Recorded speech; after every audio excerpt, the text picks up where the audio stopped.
اللهم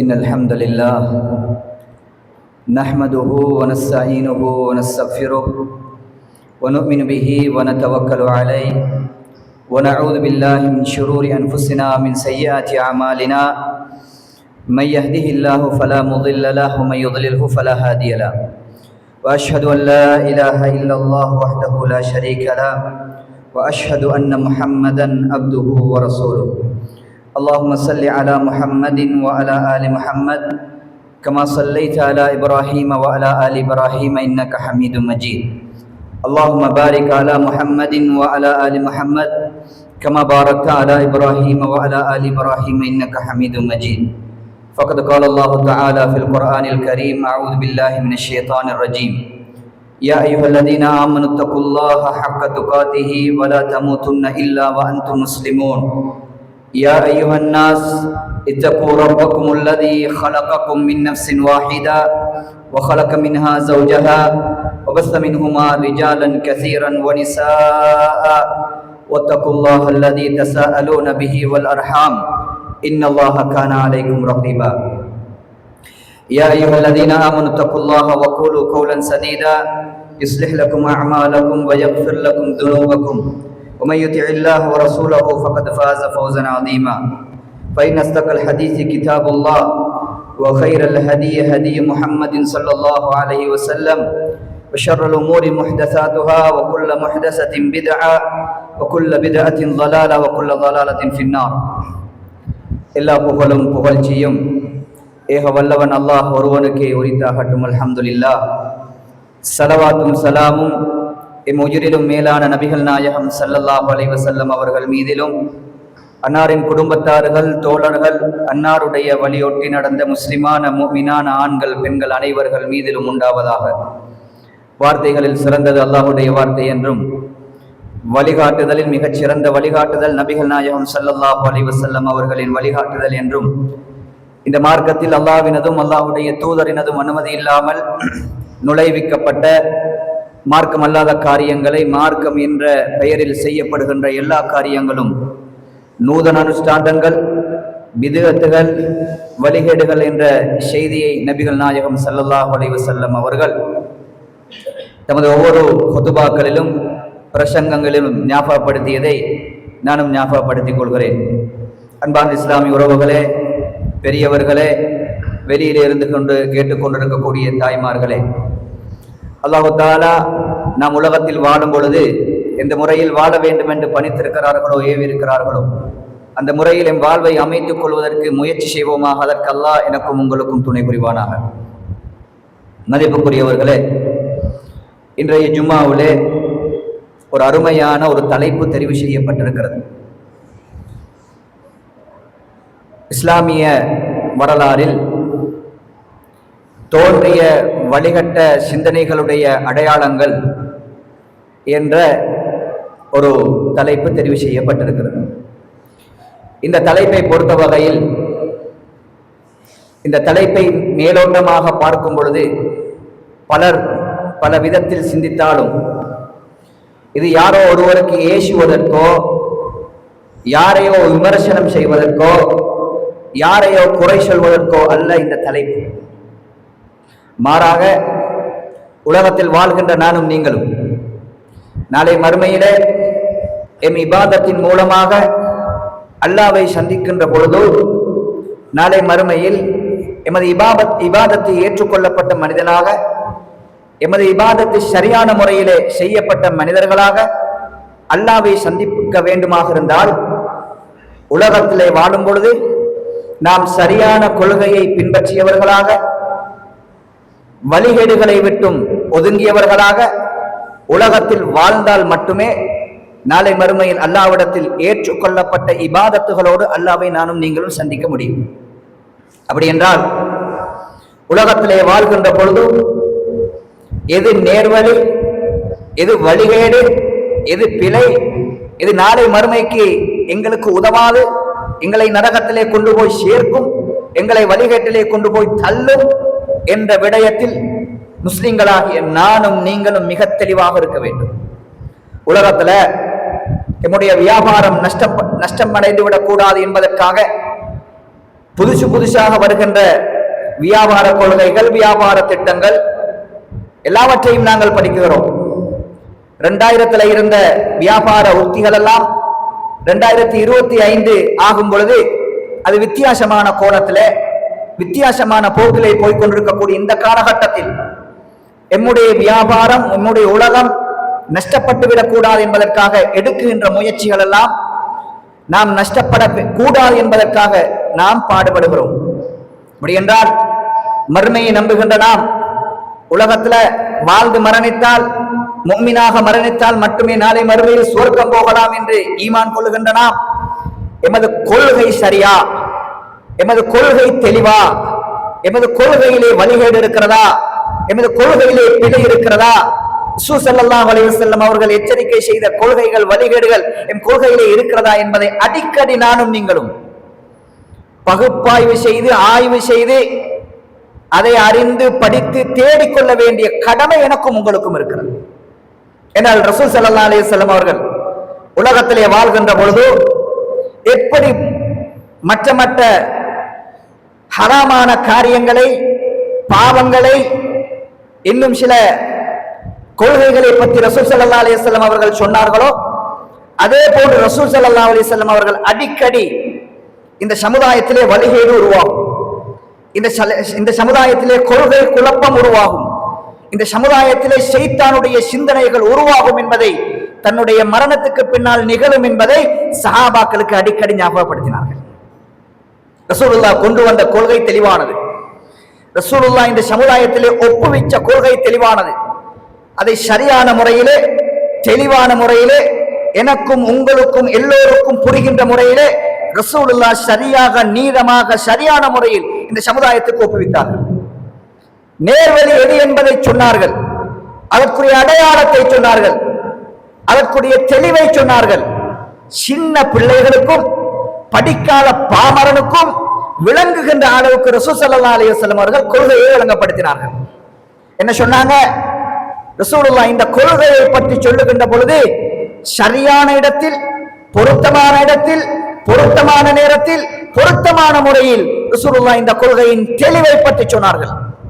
வாழ்க்கையிலே ஒரே ஒரு ஹஜ்ஜி, அதுவும் தன்னுடைய கடைசி காலத்திலே செய்த ஹஜ்ஜி, மரணிப்பதற்கு 3 மாதத்துக்கு முன்னால் செய்த ஹஜ்ஜி.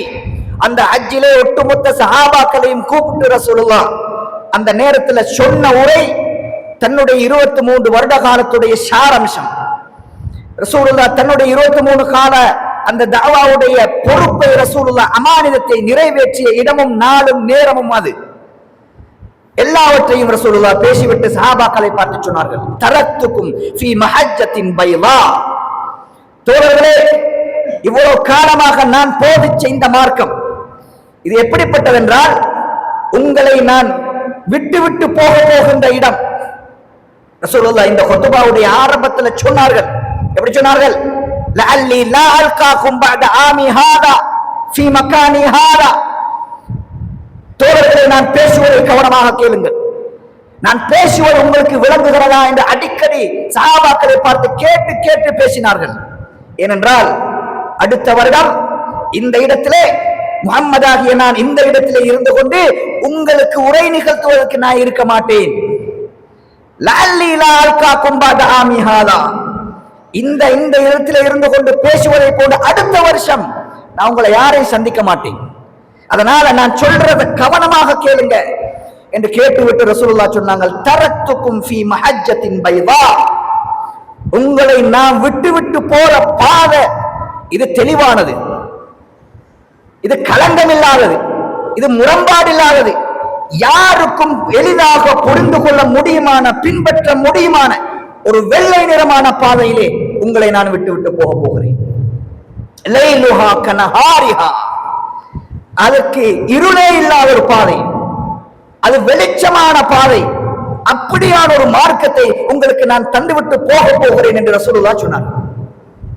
இன்னொரு ஹதீஸ்ல ரசூல் ஸல்லல்லாஹு அலைஹி வஸல்லம் அவர்கள் சொல்கிறார்கள், இப்னு மஸ்ஊத் அறிவிக்கக்கூடிய ஹதீஸ், ஒரு நாள் ரசூலுல்லாஹோடு நாங்கள் உட்கார்ந்து பேசிக் கொண்டிருந்தோம், கீழே உட்கார்ந்து கொண்டிருந்தோம்.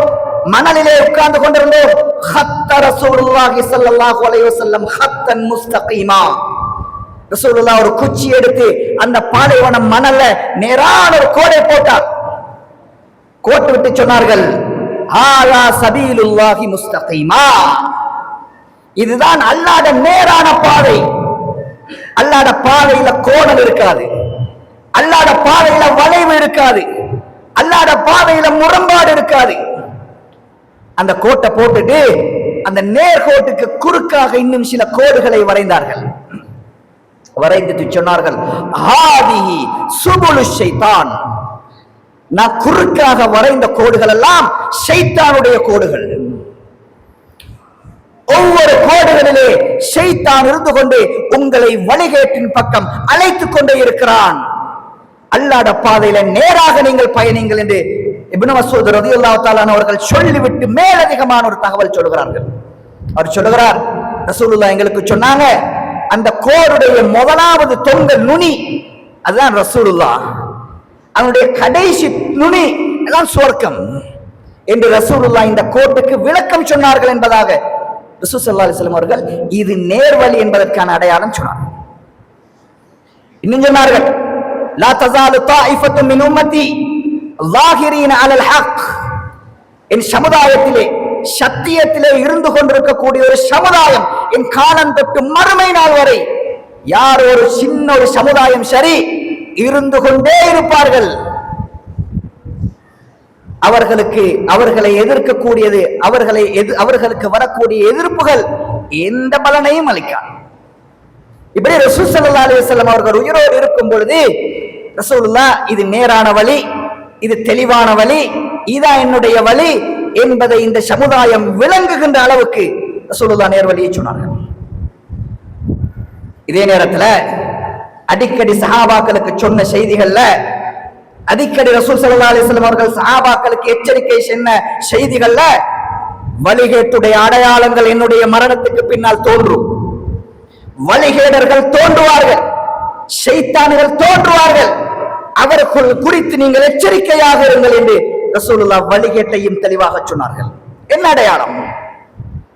முஸ்லிம் என்ற ரீதியில் நாங்கள் அல்லாஹ்வை தொழுகிறோம், நாளை மறுமைதான் எங்களுடைய இலக்கு, நாளை மறுமையில சுவர்க்கம் போக வேண்டும் என்ற எண்ணத்தில் வாழ்கின்ற நாம் மிக தெளிவாக வழிகேட்டின் அடையாளங்களை புரிந்து கொள்ளாவிட்டால் எங்களை அறியாமலே நாம் தொழுத தொழுகை, நாம் செய்த இபாதத்துகள் எல்லாம் நாளை மறுமையில் சுக்குனூராக அல்லாஹ்விடத்தில் அதை சுவர்க்கத்துக்கு எங்களை தள்ளுகின்ற இபாதத்துகளாக அமையாது என்ற ஒரு பயங்கரம் இருக்கிறது தோழர்களே. அதை புரிந்து கொள்வதற்காகத்தான் இந்த தலைப்பு. ஸல்லல்லாஹு அலைஹி வஸல்லம் அவர்கள் சொன்னதாக, ரசூலுல்லாஹ்வுடைய சபையில இருந்த முக்கியமான ஒரு நபித்தோழர் ஹுதைஃபத்துல் யமான், இவருக்கு பேர் சாஹிபு சிர். இவர் யார்? ரசூலுல்லாஹ் ரகசிய தோழர். இவர் ரசூலுல்லாஹ் ரகசியங்களை பாதுகாக்கும்படி சில ரகசியங்களை இவருக்கு ரகசியமாக சொல்லி வைத்த ஒரு நபித்தோழர் இவர். மற்ற சஹாபாக்களுக்கு தெரியாத சில செய்திகள் இந்த நபித்தோழருக்கு ரசூலுல்லாஹ் சொல்லி வச்சாங்க. குறிப்பாக பிற்காலத்தில் ஏற்படுகின்ற குழப்பங்கள், வழிகேடுகள், ஷைத்தானுடைய வேலைகள் எல்லாம் பிற்காலத்தில் வருகின்ற அந்த அடையாளங்களை பற்றி ரசூலுல்லாஹ் இந்த நபித்தோழர்கிட்ட சொன்னாங்க. அந்த நபித்தோழர் ஒரு ஹதீஸ் சொல்கிறார். என்ன சொல்கிறார்? எல்லா சஹாபாக்களும் ரசூலுல்லாஹ் கிட்ட வந்து, யா ரசூலல்லாஹ், இன்ன தொழுகா என்ன நன்மை, இப்படி நன்மையை அடைஞ்சு கொள்ளணும்டா என்ன செய்யணும், இப்படி இபாதத்து செய்த விஷயத்திலையும் நன்மைகள் எத்தனை என்ற விஷயத்திலையும், இதை செஞ்சா என்ன நன்மை என்ற விஷயத்திலையும், கூலிகளை பற்றியும் ரசூலுல்லாஹ் சில சஹாபாக்கள் வந்து கேட்டுக்கொண்டே இருப்பார்கள். ஆர்வம், நன்மை செய்ய ஆர்வம். ஆனா நான் ரசூலுல்லாஹ் கிட்ட என்ன கேட்பேன் தெரியுமா? ஃபித்னாவை பத்தி கேட்பேன், கொள்கை குழப்பங்களை பற்றி கேட்பேன், ஒரு மனுஷன் எந்த இடத்துல வழிகடுவான் என்பதை பற்றி ரசூலுல்லாஹ் கிட்ட கேட்டுக்கொண்டே இருப்பேன். மகாஃபத ஐயுத்ரிகனி தாலிக, இந்த சந்தர்ப்பத்திலும் நான் வந்து என்னுடைய கொள்கை வழிதவறிவிடக் கூடாது, நான் வழிகேட்டிலே போய்விடக் கூடாது என்ற பயத்தின் காரணமாக நான் ரசூலுல்லாஹ்ட்ட எதை கேட்பேன் தெரியுமா? யா ரசூலுல்லாஹ், இப்படி இருந்தா என்ன நடக்கும், இப்படி இருந்தா என்ன நடக்கும், இந்த கொள்கை குழப்பம் எப்படி வரும் என்று நான் அதை பற்றி கேட்டுக்கொண்டே இருப்பேன். மகாபத ஐயுத்ரிகனி தாலிக என்று சொல்லிவிட்டு சொன்னார்கள். ரசூலுல்லாஹ் அவர் கேட்கிறார், யா ரசூலல்லாஹ், நாங்கள் ஜாஹிலியா காலத்தில் இருந்தோம், ஜாஹிலியா காலத்தின் வழிகேட்டிலே இருந்தோம். அந்த நேரத்தில் நீங்க இந்த மார்க்கத்தை கொண்டு வந்தீர்கள், இந்த நன்மையை சொல்லி தந்தீர், நாங்கள் இஸ்லாத்தை ஏற்றுக்கொண்டோம். ஃபஹல் பஅத தாலிகல் கைரி ஷர்ருன், இந்த தெளிவான மார்க்கத்தை நாங்க அடைஞ்சதன் பின்னால இதுக்கு பின்னால திருப்பி ஒரு ஜாஹிலிய, திருப்பி ஒரு கொள்கை குழப்பம், திருப்பி ஒரு வழிகேடு உருவாகுமா யா ரசூலல்லாஹ் என்று கேட்டார்கள். ரசூலுல்லாஹ் சொன்னாங்க, ஆம் உருவாகும். இந்த தெளிவான இஸ்லாம் உங்களுக்கு வந்து அடைஞ்சதன் பின்னால திருப்பி ஒரு ஜாஹிலியத்தான ஒரு காலம் உருவாகும், இதே மாதிரி வழிகேடு உருவாகும். திருப்பி அவர் கேட்கிறார், யா ரசூலல்லாஹ், அந்த ஜாஹிலியத்துக்கு பின்னால ஒரு இஸ்லாம் தெளிவான கொள்கை வருமா என்று கேட்டார்கள். ஆம் ஹுதைஃபா, வரும். வஃபீஹி தஹன், வரும். ஆனா அதுல கொஞ்சம் மூடல், புகை மூட்டமா இருக்கும், தெளிவில்லாமல் இருக்கும். மக்கள் கஷ்டப்படுவார்கள், கொள்கை குழப்பங்கள் வரும். அந்த அளவுக்கு இந்த சமுதாயத்திலே வழிகேடு நுழையும். அந்த நேரத்தில் ரசூல் ஸல்லல்லாஹு அலைஹி வஸல்லம் அவர்கள்ட்ட பார்த்து கேட்டார்கள், யா ரசூலல்லாஹ், அப்படி இருக்கக்கூடிய காலகட்டத்தில் அந்த வழிகேடு எப்படி உருவாகும் என்பதை எனக்கு கொஞ்சம் சொல்லுங்களேன். நான் அதை அடையாளமாக பார்த்துக்கொள்ள, நான் அதை அடையாளமாக பார்த்துக்கொள்ள, அதிலிருந்து தவிர்ந்து கொள்ள, அந்த வழிகேட்டில் நான் போய் சிக்கிவிடாமல் இருப்பதற்காக எனக்கு வழிகாட்டுங்கள் யா ரசூலுல்லாஹ் என்று கேட்டார்கள். ரசூலுல்லாஹ் இப்ப அடையாளம் சொல்கிறார். இதான் பாடம் எனக்கும் உங்களுக்கும். இந்த ஜும்மாவுடைய பாடம் அது. ரசூலுல்லாஹ் சொன்னாங்க, கௌமுன், ஹுதைஃபா, சில மனிதர்கள் இந்த என்னுடைய சமுதாயத்தில் தோன்றுவார்கள். யஸ்தன்னூன பிகைரி சுன்னதி, தெளிவான வார்த்தை சொல்றது, ரசூலுல்லாஹ்வுடைய தெளிவான ஹதீஸ். கௌமுன் யஸ்தன்னூன பிகைரி சுன்னதி, இந்த சமுதாயத்தில் சில மனிதர்கள் தோன்றுவார்கள், நான் எதை சுன்னாவாக, நான் எதை வழிமுறையாக, நான் எதை இஸ்லாமாக, நான் எதை வஹியாக, நான் எதை மார்க்கமாக இந்த சமுதாயத்தில் சொன்னேனோ ஒப்புவிச்சேனோ அதை அப்படியே மாற்றுவார்கள், அதுக்கு மாற்றமாக நடப்பார்கள். கௌமுன் யஸ்தன்னூன பிகைரி சுன்னதி, என் மார்க்கத்துக்கு விரோதமாக, மாற்றமாக, சுன்னாக்கு மாற்றமான சமுதாயம் செய்யக்கூடிய சமுதாயம் வருவார்கள். வயஹ்ததூன பிகைரி ஹதியி, நேர்வழி என்று ஒன்று எடுப்பார்கள், ஆனால் நான் காட்டி தந்த நேர்வழியாக அது இருக்காது, நான் சொன்ன அந்த நேர்வழியாக, என்னுடைய கட்டளையாக அது இருக்காது. அவரவராக சிந்தித்து, அவரவராக டிசைட் பண்ணி, அவரவராக முடிவு செஞ்சு, நேர்வழி என்று அவர்கள் கண்டுபிடித்த சில நேர்வழிகளை எடுத்துக்கொண்டு அது நேர்வழி என்று சொல்லுவார்கள். துஆத்துன், ரசூலுல்லாஹ் சொன்னாங்க, துஆத்துன் அலா அப்வாபி ஜஹன்னம், இவர்கள் யார் என்றால் நரகத்தின் அழைப்பாளர்கள். ஹுதைஃபா, இவர்கள் நரகத்துக்கு அழைக்கிறார்கள். ஃபைன் அஜாபூஹும், அவர்கள் அழைக்கின்ற சொல்லுகின்ற கொள்கைகளுக்கு, என் சுன்னாவை மாற்றி சொல்லுகின்ற கொள்கைகளுக்கு யாராவது பதில் சொன்னால் கதஃபூஹும் ஃபின்னார், அவர்கள் அந்த மனிதர்களை நரகத்தில் கொண்டு போய் வீசுவார்கள். இதுதான் அவர்கள். அன்பார்ந்த இஸ்லாமிய உறவுகள், எல்லாருடைய நல்லடியார்கள், ஃபித்னாவுடைய ஆரம்பம், கொள்கை குழப்பத்துடைய ஆரம்பம், ரசூலுல்லாஹ் சொன்ன அடையாளம் என்ன? இந்த சமுதாயத்தில் தோன்றுவார்கள் என் சுன்னாக்கு மாற்றமானவர்கள், இந்த சமுதாயத்தில் அதை ஏவுவார்கள், நான் சொல்லித்தராத வழிமுறைகளை இந்த சமுதாயத்தில் சொல்லக்கூடியவர்கள் தோன்றினால் அது வழிகேடு என்றார்கள் ரசூலுல்லாஹ். அன்பார்ந்த இஸ்லாமிய உறவுகள், எல்லாருடைய நல்லடியார்களே, எனவே வழிகேட்டுடைய ஆரம்பம், ஷைத்தானுடைய அழைப்புடைய ஆரம்பம் எங்கே தோன்றுகிறது? ஒரு மனிதர் வந்து ரசூலுல்லாஹ்வுடைய சுன்னாக்கு மாற்றமான ஒரு கருத்தை இந்த சமுதாயத்தில் விதைப்பார் என்றான்.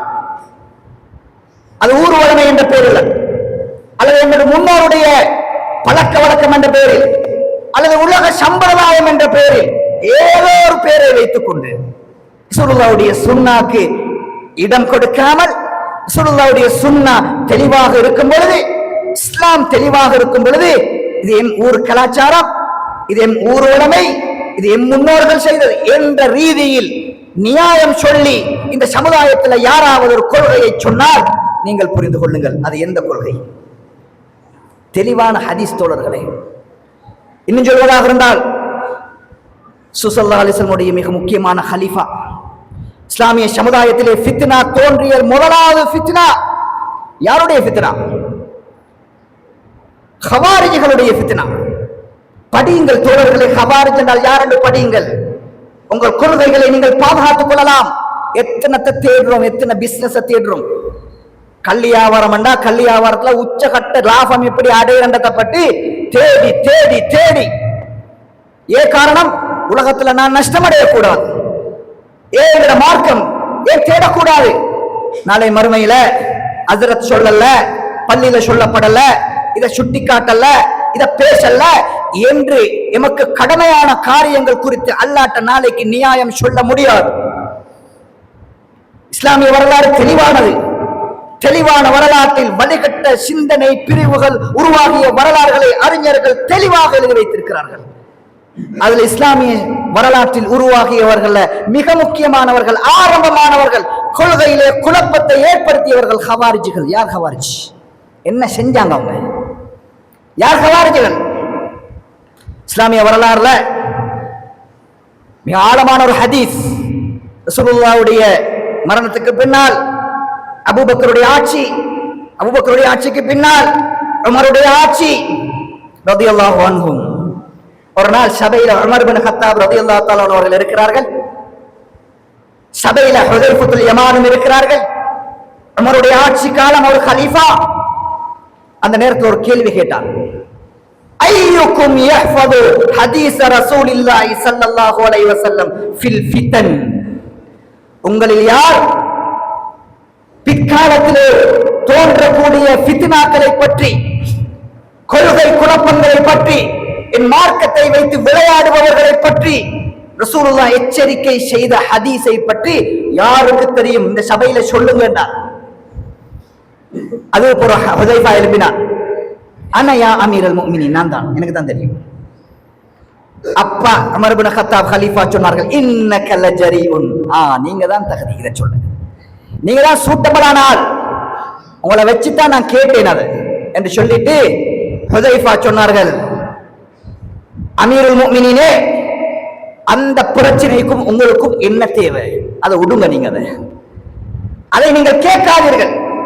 அதற்கும் உங்களுக்கும் என்ன தேவை? இப்ப என்ன தேவை வந்திருக்கிறது கேட்க என்று சொல்லிவிட்டு ஹுதைஃபா சொல்ல மறுத்தார். திருப்பி உமர் இப்னு கத்தாப் கேட்டார்கள், அதை சொல்லித்தானாக வேண்டும். ஃபித்னாவை பற்றி கேட்கிறீர்களா? கொள்கையில ஏற்படுகின்ற குழப்பத்தை பற்றி கேட்கிறீர்களா? சரி, நான் சொல்றேன் என்று சொன்னார்கள். ஃபித்னத்துர் ரஜுலி ஃபீ மாலிஹி வ அஹ்லிஹி வ அவுலாதிஹி. ஒரு மனுஷன் இந்த உலகத்துல சோதிக்கப்படுவான், தன்னுடைய பொருளாதாரத்துல, தன்னுடைய குடும்பத்துல, தன்னுடைய செல்வத்துல, தன்னுடைய மனைவி விஷயத்துல சோதிக்கப்படுவான் என்பதை ரசூலுல்லாஹ் முன்கூட்டி சொன்னார்கள் என்று தந்திரமான ஒரு பதில் சொன்னார்கள். உமர் இப்னு கத்தாப் கேட்டார்கள், லா, இதை நான் கேட்கல, அது தெரிஞ்ச விஷயம். நான் எதை கேட்கிறேன் தெரியுமா? தமூஜு கமூஜுல் பஹரி, பெரிய கடல் அலைகளை போன்று எழும்பி எழும்பி இந்த சமுதாயத்துக்கு அடிக்கின்ற ஒரு பிரச்சனை குறித்து ரசூலுல்லாஹ் எச்சரிக்கை செஞ்சாங்க. அது வேணும், அதை சொல்லு. அப்ப ஹுதைஃபத்துல் யமான் சொன்னார்கள், அதுக்கும் உமரே உங்களுக்கும் இடையில ஒரு கதவு இருக்கிறது. அந்த கதவு எப்ப திறப்படுமோ, எப்ப திறப்பார்களோ அப்பதான் அந்த ஃபித்னா உருவாகும் என்பதை ரசூலுல்லாஹ் எனக்கு சொன்னார்கள் என்றார்கள். இதுவரைக்கும் ஒரு சூசகமா தான் பேசுகிறார். அந்த நேரத்துல உமர் ஒரு கேள்வி கேட்டார்கள் ரலியல்லாஹு அன்ஹு, அயுஃப்தஹுல் பாபு அம் யுக்ஸர். ஹுதைஃபா, நீ சொல்லுகின்ற கதவு உடைபடுமா அல்லது திறக்கப்படுமா? ஹுதைஃபா சொன்னார்கள், பல் யுக்ஸர் யா அமீரல் முஃமினீன். இல்லை, அது உடைப்பாங்க, அது யாரும் திறக்க மாட்டாங்க, அதை உடைப்பார்கள். எப்ப உடைபடுமோ அப்ப அது தோன்றும் என்றாங்க. அந்த நேரத்தில் ஹுதைஃபத்துல் யமான் உமர் இப்னு கத்தாப் மரணிச்சதுக்கு பின்னால இந்த ஹதீஸ்களை தன்னுடைய மாணவர்களுக்கு சொல்லும் பொழுது சொன்னார்கள், ரசூலுல்லாஹ் அந்த கதவை யாருக்கு உதாரணம் சொன்னாங்க தெரியுமா? அந்த கதவுக்கு உதாரணம் உமரே தான். அந்த கதவுக்கு உதாரணம் உமரேதான். அவர் எப்ப இந்த உலகத்தை விட்டு போவாரோ, மரணிப்பாரோ, அப்பதான் இந்த சமுதாயத்தில் ஃபித்னா, கொள்கை குழப்பம் உருவாகும் என்பதை ரசூலுல்லாஹ் நட்டு சொன்னாங்க. அதனால அந்த ஹதீஸ்ல சொல்லப்படுகிறது, கதவு திறப்படுமா அல்லது உடைபடுமா என்றால் உமர் கொல்லப்படுவார். சாதாரண மரணம் அவருக்கு வராது, சாதாரண மரணம் அவருக்கு வராது, கொல்லப்படுவார் என்பது கதவு உடைபடுவதற்கான அடையாளம். மாணவர்கள் கேட்டார்கள் ஹுதைஃபாவை பார்த்து, யா ஹுதைஃபா, அந்த கதவு உமர்தான் என்பது உமருக்கு ஏற்கனவே தெரிந்திருந்ததா என்று கேட்ட பொழுது ஹுதைஃபா ரலியல்லாஹு தஆலா அவர்கள் சொன்னார்கள், பகலுக்கு பின்னால இரவு எப்படி வருமோ, இரவுக்கு அடுத்ததாக பகல் வரும் என்பது எங்களுக்கு எவ்வளவு தெளிவோ அதையும் விட தெளிவாக உமர் அறிந்து வைத்திருந்தார். அந்த கதவு உமர் தான் என்று. இஸ்லாமிய வரலாறு உமர் இப்னு கத்தாப் கொல்லப்படுகிறார், உஸ்மான் இப்னு அஃபான் தெரிவு செய்யப்படுகிறார். அங்க வந்தது கொள்கை குழப்பம். யார் வந்தார்கள்? ஹவாரிஜிகள் தோன்றினார்கள். இந்த சமுதாயத்தில் ஹவாரிஜிகள் தோன்றுவதற்குரிய காரணம் என்ன? வஹியை புறக்கணித்தது, மார்க்கத்தை புறக்கணித்தது, குர்ஆனை புறக்கணித்தது, ஹதீஸை புறக்கணித்தது. ஹவாரிஜிகள் அலியும் காஃபிர், முஆவியாவும் காஃபிர் என்று சொல்லி இஸ்லாமிய சமுதாயத்தை குழப்பியவர்கள். எப்படி வந்தார்கள்? எங்கோ இருந்து வந்தார்கள், வேறு வேறு நாடுகளில் இருந்து வந்தார்கள். உங்களுக்கு தெரியும், நீண்ட வரலாறு ஒரு குத்துபாவில் பேசி முடிக்க முடியாது. குழப்பம் இங்க வருகிறது, ஏன் வருகிறது என்பதை நாம் அடையாளம் காண வேண்டும். அன்பார்ந்த இஸ்லாமிய உறவுகளை அல்லாஹ்வுடைய நல்லடியார்கள், உஸ்மானுடைய ஆட்சிக்கு பின்னால அலியுடைய ஆட்சி உங்களுக்கு தெரியும் வரலாறு. உஸ்மான் ரலியல்லாஹு தஆலா கொல்லப்பட்டார்கள். கொல்லப்பட்ட உடனே அலி இப்னு அபீ தாலிப் ஆட்சிக்கு வருகிறார். அந்த நேரத்தில் பெரும் பெரும் சஹாபாக்கள் இருக்கிறார்கள். இருக்கின்ற பொழுது அலி ரலியல்லாஹு தஆலா அவர்களுக்கு ஆட்சி செய்ய முடியாத நிலை. அவருக்கு முஆவியா ரலியல்லாஹு தஆலா அவர்களுக்கு இடையில பிரச்சனை. அதில் யுத்தமாக வெடிக்கிறது, போராக வெடிக்கிறது, சஹாபாக்கள் கொல்லப்படுகிறார்கள். இந்த குழப்பம் குறித்து ரசூலுல்லாஹ் சொன்னாங்க, இதான் ஷைத்தானுடைய குழப்பம் என்றார்கள். ஏன் இந்த பிரச்சனை வந்தது? ஏன் வந்தது? ஹவாரிஜிகள் சொன்னார்கள், இந்த உலகத்துல அலியும் காஃபிர், முஆவியாவும் காஃபிர், நஊது பில்லாஹ். ஏன் காஃபிர் என்று சொன்னார்கள்? அலி ரலியல்லாஹு தஆலா அவர்கள் 3 விஷயம் செஞ்சார்கள், அதனால காஃபிர். என்ன காரணம்? அலி ரலியல்லாஹு தஆலா அவர்கள் இந்த உலகத்துல குஃபுராகின்ற 3 விஷயங்களை செஞ்சார்கள் என்று விரிவான சில செய்திகளை சொன்னார்கள். கடைசி காலகட்டத்தில் அலி ரலியல்லாஹு தஆலா அவர்கள் இன்னும் நிறைய சஹாபாக்களை காஃபிர் என்று ஃபத்வா கொடுக்கின்ற அளவுக்கு இஸ்லாமிய வரலாறுல ஹவாரிஜ் என்ற ஒரு சமுதாயம் உருவாகியது தோழர்களை. காரணம், அல்லாஹ்வுடைய குர்ஆனை, ரசூலுல்லாஹ்வுடைய ஹதீஸை தன்னுடைய மார்க்கத்தின் ஆதாரமாக எடுக்காமல் மனோ இச்சை, தன்னுடைய மனம் சொல்லுகின்ற கருத்தை இஸ்லாமிய கருத்தாக எப்ப உள்நுழைச்சார்களோ அப்ப இந்த சமுதாயத்தில் ஹவாரிஜ் என்ற சிந்தனை தோன்றியது. அன்பார்ந்த இஸ்லாமிய உறவுகளை, அல்லாஹ்வுடைய நல்லடியார்களே, இப்படித்தான் இந்த சமுதாயத்திலே வழிகேட்டின் அடையாளங்கள் உருவாகியது. யார் ரசூல் ஸல்லல்லாஹு அலைஹி வஸல்லம் அவர்கள் கொண்டு வந்த இந்த மார்க்கத்தை, அதற்கு மாற்றமான சுன்னாவை இந்த உலகத்துல யாரெல்லாம் பேசினார்களோ, யாரெல்லாம் வழிமுறையாக எடுத்தார்களோ, யாரெல்லாம் தன்னுடைய மனோ இச்சையை இந்த மார்க்கத்துக்கு தீர்ப்பாக வச்சார்களோ, இதான் வழிகேட்டுடைய அடையாளம். இதான் வழிகட்டு போனார்கள். இப்படி வந்தவர்கள் தான் ஹவாரிஜ், இப்படி வந்தவர்கள் தான் முஅ்தஸிலா, இப்படி வந்தவர்கள் தான் ஷியா, இப்படி வந்தவர்கள் தான் காதியானிகள். இஸ்லாமிய வரலாறுல வழிகேடான சிந்தனைகள் என்ற அடையாளம் காணப்பட்டவர்கள் எல்லாம் உலகத்துல வாழும் பொழுது ரசூலுல்லாஹ்வுடைய வஹிக்கு மதிப்பளிக்காமல் தன்னுடைய சொந்த சுய புத்தியை இந்த மார்க்கத்துக்குள் நுழைச்சி இஸ்லாமிய வரலாறுல வழிகட்டு போன வரலாறை எம்முடைய உலமாக்கள், அறிஞர்கள் எழுதி வைத்திருக்கிறார்கள் என்றால், மதிப்புக்குரியவர்களே, நாம் எம்முடைய மார்க்க விஷயத்தில் மிக கவனமாக இருக்க வேண்டும். இது நானோ நீங்களோ நினைத்து பின்பற்றுகின்ற மார்க்கம் அல்ல, இது தெளிவான வகையை பின்பற்றுகின்ற மார்க்கம் என்பதை கூறி என்னுடைய உரையை முடித்துக் கொள்கிறேன். அல்ஹம்துலில்லாஹ் வஸ்ஸலாத்து வஸ்ஸலாமு அலா ரசூலில்லாஹ் முஹம்மது பின் அப்துல்லாஹ் வ அலா ஆலிஹி வ ஸஹ்பிஹி அஜ்மஈன், அம்மா பஅத். அன்பார்ந்த இஸ்லாமிய உறவுகளே, அல்லாஹ்வுடைய நல்லடியார்களே, வழிகேடான சிந்தனைகள் எம் சமுதாயத்திலே நுழைவதற்கான மிக பிரதானமான காரணங்களிலே ஒன்று, ரசூல் ஸல்லல்லாஹு அலைஹி வஸல்லம் அவர்கள் கொண்டு வந்த இந்த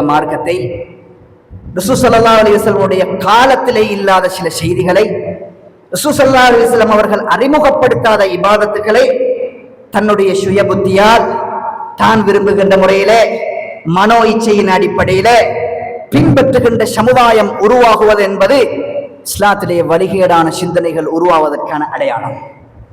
இதை மிக தெளிவாக சொல்வதாக இருந்தால் 2 குர்ஆன் வசனத்தை சொல்லி நான் இந்த உரையை முடிக்கிறேன் தோழர்களே. நாளை மறுமையில் அல்லாஹு தஆலா ஒரு சமுதாயத்தை நரகத்துல போட்டு புகட்டுவான். ஒரு சமுதாயத்துல அவர்களுடைய முகங்களை அல்லாஹு தஆலா நரக நெருப்புல போட்டு அதை பொசுக்குவான். யௌம துகல்லபு வுஜூஹுஹும் ஃபின்னார். அல்லாஹ் குர்ஆன்ல சொல்லுகின்ற பொழுது சில மனிதர்களுடைய முகத்தை நான் நரக நெருப்பிலே போட்டு சுடுவேன். யகூலூன யா லைத்தனா அத்தஅனா அல்லாஹ வ அத்தஅனா ரசூலா. அந்த நேரத்தில் அந்த மனிதர்கள் சொல்வார்களாம், உலகத்துல வாழ்கின்ற நேரத்தில் அல்லாஹ்வுடைய தூதர் காட்டி தந்த அந்த மார்க்கத்தை நான் உலகத்துல பின்பற்றி இருக்க வேண்டுமே என்று அந்த சமுதாயம் சொல்லுவார்கள் என்ற செய்தியை குர்ஆன் என்னோடும் உங்களோடும் பேசுகிறது. 2வது வசனம், இத்தபர்ர அல்லதீன துபிஉ மினல்லதீன தபஉ வரஅவுல் அதாப் வதகத்தஅத் பிஹிமுல் அஸ்பாப். சூரத்துல் பக்ராவில் இந்த வசனத்தை எடுத்து பாருங்கள். நாளை மறுமையில அல்லாஹ்வுடைய தூதர் அல்லாத நாங்கள் யாரை பின்பற்றினாலும், யாரை வழிகாட்டியாக எடுத்துக்கொண்டாலும், யாரை எங்களுடைய தலைவராக எடுத்துக்கொண்டாலும், அந்த நாளில் யாரும் இன்னொருவருக்கு உதவி செய்யவே மாட்டார்கள். என்னுடைய இபாதத், என்னுடைய மார்க்கம், என்னுடைய அகீதா, நான் இந்த உலகத்திலே செய்த நல்ல காரியங்களை தவிர வேற ஒன்றும் என்னை சுவர்க்கத்துக்கு அனுப்பாது. அது மட்டும்தான் எனக்கு துணையாக நிற்கும். அந்த நேரத்தில் அல்லாஹ் சொல்றான், உலகத்துல நீங்க யாரெல்லாம் வழிகாட்டி என்னுடைய தலைவர்கள் என்று யாரையெல்லாம் நீங்கள் நம்பினீர்களோ, இத்தபர்ர அல்லதீன துபிஉ, அவர்கள் உங்களை விட்டு ஓடுவார்கள். அவர்கள் பராஅத் எடுப்பார்கள். பராஅத்னா அவருக்கும் எனக்கும் சம்பந்தம் இல்லை, அவர் என்ன பின்பற்றினதுக்கு நான் பொறுப்பில்லை, அவருக்கு நான் பொறுப்பில்லை, நான் பதில் சொல்றது இல்லை என்று அந்த நேரத்தில் யாரை, நபியை தவிர யாரையெல்லாம் நாங்கள் வழிகாட்டிகளாக எடுத்துக்கொண்டார்களோ அவர்கள் நாளை மறுமையில் எங்களை பார்த்து சொல்லக்கூடிய பதில் குர்ஆன் சொல்கிறது. இத்தபர்ர அல்லதீன துபிஉ மினல்லதீன தபஉ வரஅவுல் அதாப். அந்த நேரத்தில் அவன் தண்டனையை, நரகத்தை, நெருப்பை காணுவான். வதகத்தஅத் பிஹிமுல் அஸ்பாப். அந்த நரக நெருப்பிலிருந்து பாதுகாப்பு எடுத்துக் கொள்வதற்கான ஒரு காரியங்களும் அமைப்பும் ஒன்றுமே இல்லாத நிலையை அவன் உணர்வான். ஃபகால், அந்த நேரத்தில் அந்த மனிதன் சொல்லுவான், அல்லதீன ஃபகால் அல்லதீன தபஉ, அல்லாஹ்வுடைய தூதரை தவிர யாரையெல்லாம் அவர்கள் பின்பற்றினார்களோ அந்த பின்பற்றிய மனிதர்கள் சொல்லுவார்களாம், லவ் அன்ன லனா கர்ரத்தன், அல்லாஹ் இன்னும் ஒரு சான்ஸ் தந்தான், ஒரே ஒரு தடவை, ஜஸ்ட் ஒன் சான்ஸ் தந்தா நாங்க உலகத்துல போய் என்ன சொல்லுவோம் தெரியுமா, இதுக்கு பின்னால உங்களை நாங்க பின்பற்றவே மாட்டோம், அல்லாஹ்வுடைய தூதரை கொண்டு வந்தார்களோ அதுதான் மார்க்கம் என்று ஒரு வார்த்தை சொல்லிவிட்டு திருப்பி அல்லாஹ்வுட விசாரணைக்கு வாரத்துக்கு ஒரு சான்ஸையா அல்லாஹ் நீ தா என்று கேட்பார்கள். அல்லாஹ் சொல்கிறான், தகத்தஅத் பிஹிமுல் அஸ்பாப். இல்ல, அது உலகத்துல சொல்லப்பட்டாச்சு, அதை நீங்க காதுல எடுக்கல, கொள்கையாக எடுக்கல, அதை உபதேசமாக எடுக்கவில்லை. அதனால் இன்றைய நாளில் திருப்பி உலகத்துக்கு போறதுக்கான அவகாசம் இல்லை என்பதை அந்த நேரத்தில் சொல்லப்படும் என்பதாக குர்ஆன் எங்களுக்கு சொல்கிறது. எனவே அன்பார்ந்த இஸ்லாமிய உறவுகளை, ரசூலுல்லாஹ் இந்த மார்க்கத்தை தெளிவாக சொன்னார்கள். ரசூலுல்லாஹ்வுடைய காலத்திலே இல்லாத ஒன்று இப்பொழுது ஒருபொழுதும் மார்க்கமாக இருக்கவே முடியாது. இதைத்தான் எமக்கு முன்னால் வாழ்ந்த சஹாபாக்கள் உட்பட, அறிஞர்கள் உட்பட, நல்ல அறிஞர்கள் உட்பட, நல்ல மனிதர்கள் உட்பட இந்த மார்க்கத்தை தெளிவாக சொல்ல வந்த ஒவ்வொரு மனிதர்களும் இந்த சமுதாயத்தில் சொன்ன கொள்கை என்பதை நாம் ஆழமாக புரிந்து கொண்டு நம்முடைய மார்க்கத்தை ரசூலுல்லாஹ்வுடைய காலத்தோடு ஒப்பீடு செய்து அதிலே இல்லாத ஒன்று என்னுடைய கொள்கையாக, அகீதாவாக, சுன்னாவாக இருக்க முடியாது என்ற நம்பிக்கையிலே வாழ்ந்து மரணிப்பதற்கு அல்லாஹ் எனக்கும் உங்களுக்கும் தௌஃபீக் செய்வானாக. வ ஆகிரு தஅவானா அனில் ஹம்துலில்லாஹி ரப்பில் ஆலமீன்.